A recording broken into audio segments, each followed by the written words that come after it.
Hello दोस्तों, कैसे हैं आप लोग।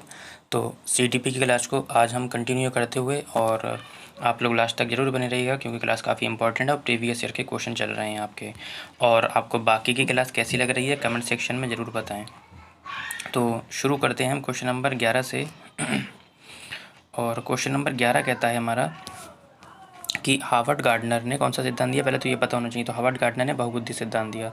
हार्वर्ड गार्डनर द्वारा प्रतिपादित बहुबुद्धियों में निम्नलिखित में से कौन सी शामिल नहीं है ना। तो उन्होंने कई प्रकार की बुद्धियाँ दी, यानी 9 या 10 प्रकार की उन्होंने बुद्धियाँ दी हैं, उसमें से कौन सी शामिल नहीं है ये बताना है। कह रहा है भाषाई बुद्धि, भावनात्मक बुद्धि, स्थानीय बुद्धि, संगीत बुद्धि। देखो भाषाई बुद्धि, इसमें क्या होता है, इसमें शब्द महत्वपूर्ण होते हैं। शब्द हो गए, वाक्य हो गए, है ना। और ये किस में पाई जाती है, ये जो है आपकी कवियों में पाई जाती है,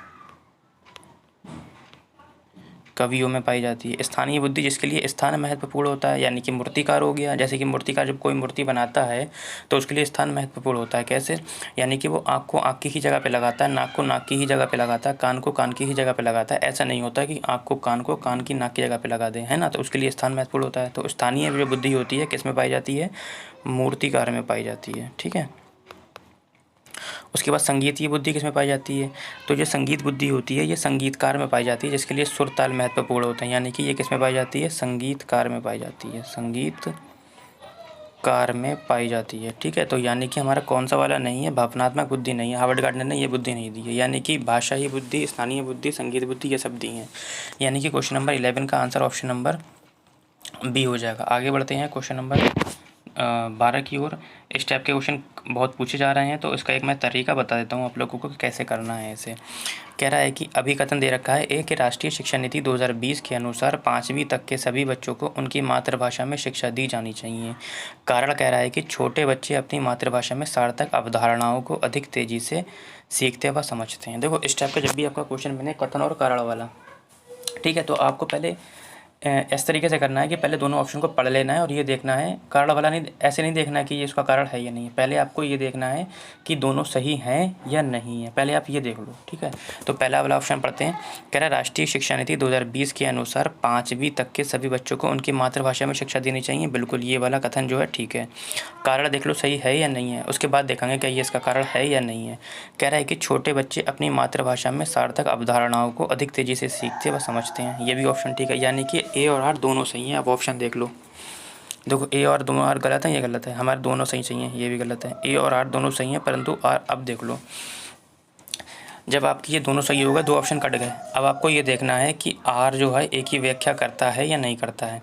तो आपको क्या करना है, आपको कथन पढ़ना है और फिर उसमें क्योंकि शब्द जोड़ देना है, तब आपको आंसर मिल जाएगा। कह रहा है कि राष्ट्रीय शिक्षा नीति 2020 के अनुसार 5वीं तक के सभी बच्चों को उनकी मातृभाषा में शिक्षा देनी चाहिए, क्योंकि, बस क्योंकि शब्द लगा दो, आपको पता चल जाएगा कारण है या नहीं है। क्योंकि छोटे बच्चे अपनी मातृभाषा में सार्थक अवधारणाओं को अधिक जल्दी से सीखते हैं। यानी कि ए और आर दोनों सही हैं और ए आर जो है आर की व्याख्या करता है। क्वेश्चन कहता है कि एक बहुसांस्कृतिक कक्षा में अध्यापक को क्या करना चाहिए, ठीक है। कह रहा है केवल प्रबल समूह की संस्कृति को प्रथा को प्रधानता देनी चाहिए, केवल सुविधा वंचित समूह की सांस्कृतिक प्रथाओं को प्रधानता देनी चाहिए, प्रबल समूह की सांस्कृतिक प्रथाओं की नकारात्मक प्रस्तुति करनी चाहिए, या विद्यार्थियों के सामाजिक सांस्कृतिक अनुभवों के संदर्भ में उनकी व्यक्तिगत विभिन्नताओं का सम्मान करना चाहिए, ठीक है। तो कहता है कि केवल, मैंने बताया था सीटेट में केवल गलत है, तो ये दोनों तो ऑप्शन ऐसे ही कट गए आपके। कह रहा है प्रबल समूह की सांस्कृतिक प्रथाओं की नकारात्मक प्रस्तुति करना चाहिए, नकारात्मक प्रस्तुति नहीं करना है, ठीक है। यानी कि ऑप्शन हमारा मिल गया डी।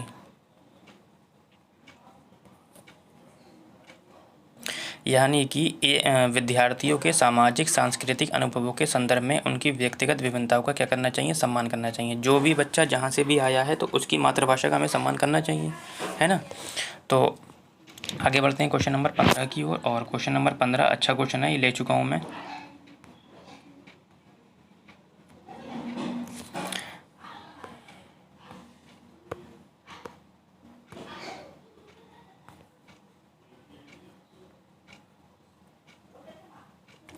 कहता है कि जब आकलन विद्यार्थियों के किसी कौशल संबंधी बोध और समझ या पाठ के अधिगम और शिक्षण प्रक्रिया के दौरान, ये ध्यान रखना है, बस यही ट्रिक है आपकी, के दौरान किया जाता है, तब इसे क्या कहा जाता है, अधिगम के लिए आकलन, अधिगम का आकलन, ये पता नहीं क्या, सतत मूल्यांकन, योगात्मक मूल्यांकन, ठीक है। सतत मूल्यांकन जो बार बार किया जा सके, योगात्मक मूल्यांकन जो साल के अंत में किया जा सके, ये हफ्ते महीने है ना के दौरान किया जाता है।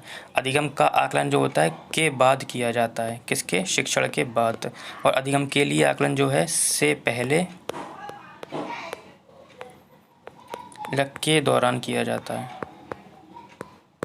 ठीक है, तो ये याद रखना है। सतत मूल्यांकन हफ्ते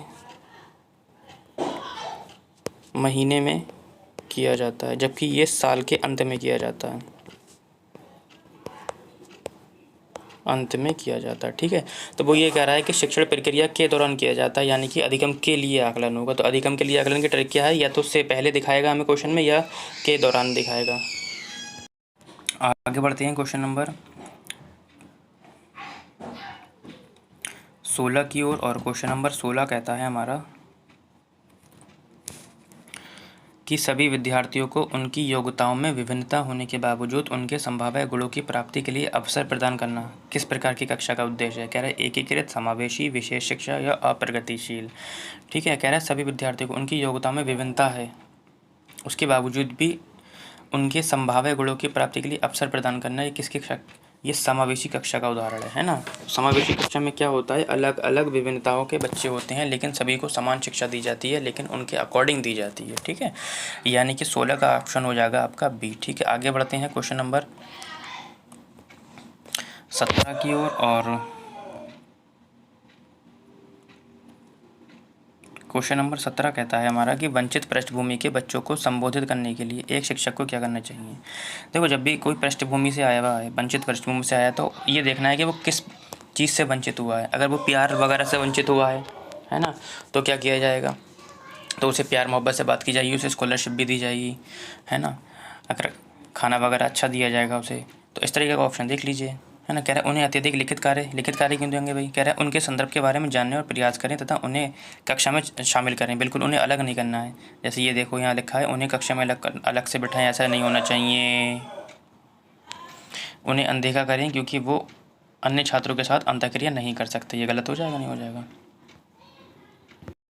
तो देखो कह रहा है कि उन्हें अत्यधिक लिखित कार्य दे कोई देना है ना। कह रहा है उन्हें कक्षा से अलग नहीं बिठाना है बच्चों को, समावेशी कक्षा का हनन हो जाएगा यहाँ पे। उन्हें अनदेखा भी नहीं करना है, मैंने बताया बच्चों को वरीयता देना है, अलग नहीं करना है। यानी कि उनके संदर्भ के बारे में और जानने का प्रयास करें और उन्हें कक्षा चर्चा में शामिल करें, यानी कि 17 का ऑप्शन नंबर बी हो जाएगा, ठीक है। आगे बढ़ते हैं क्वेश्चन नंबर 18 की ओर। और क्वेश्चन नंबर 18 कहता है हमारा कि निम्नलिखित में से कौन सी अधिगम आवश्यकता किसी व्यक्ति के संतुलन, शारीरिक निपुणता और हाथ आँख सामंजस्य की क्षमता को प्रभावित करती है? पठन वैफल्य, जिसे डिस्लेक्सिया बोलते हैं, ये किससे संबंधित है? पढ़ने से संबंधित है, ठीक है।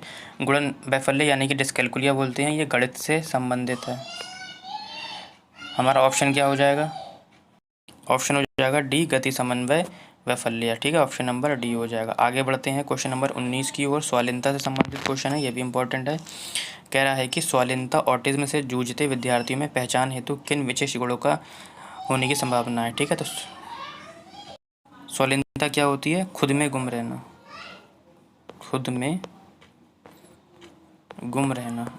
जो खुद में गुम रहते हैं उनमें स्वाधीनता कहते हैं, ठीक है। तो क्या है? संप्रेषण में कठिनाई, सभी के साथ अंतःक्रिया करने की इच्छा, बुद्धि लब्धि, बहुत कम स्तर या उच्च स्तरीय सामाजिक कौशल।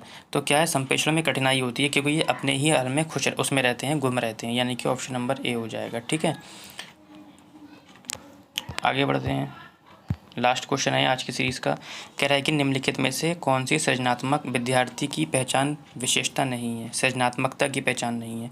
देखो, जिज्ञासा की प्रबल भावना, विसारी सोच, स्तरीय समस्या समाधान कौशल, नवचारी अनूठे विचार। देखो, जिज्ञासा की प्रबल भावना हुई सृजनात्मकता वाले में, स्तरीय समस्या समाधान कौशल भी होगा, नवाचारी अनूठे विचार भी होंगे, है ना। नवाचारी का मतलब होता है कुछ नया ढूंढना, नया ईजाद करना। अभी सारी सोच नहीं आई है, क्यों? अब सारी सोच होती तो आ जाती है। अभी सारी में क्या होता है? जो उत्तर होता है एक ही होता है इसका, है ना। बंदंत वाले जैसे बोलते हैं। मैंने पूछा 2 और 2 कितने हुए, तो एक ही उत्तर आएगा, 4 होगा। अगर मैं ये पूछूंगा कितने और कितने 4 हुए, तो ये अब सारी हो जाएगा, यानी कि ऑप्शन नंबर बी हो जाएगा। आज के लिए इतना ही, कल मिलते हैं।